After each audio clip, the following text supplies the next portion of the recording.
అండి, మీరు చూస్తున్నారు రైతు బిడ్డ ఛానల్ సబ్స్క్రైబ్.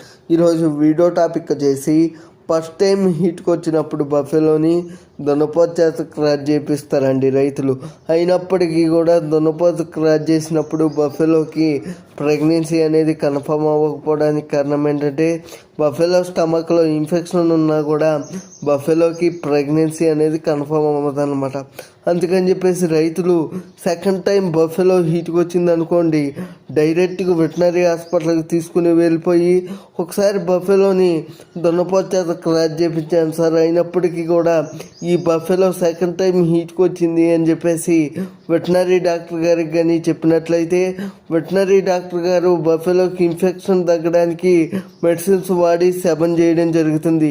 ఇట్లా చేయడం వల్ల బఫెలోకి 100% ప్రెగ్నెన్సీ అనేది కన్ఫర్మ్ అవ్వడం జరుగుతుంది. ఈ వీడియో పైన ఇంకా ఏమైనా డౌట్లు ఉంటే నాకు కామెంట్ సెక్షన్లో కామెంట్ చేయండి ఫ్రెండ్స్, నేను తప్పక రిప్లై ఇస్తాను ఫ్రెండ్స్. Thank you friends. రైతే రాజు కావాలి, అదే మన ఆశయం. అందరూ బాగుండాలి, అందరిలో నేను కూడా ఉండాలి. జై జవాన్ జై కిసాన్.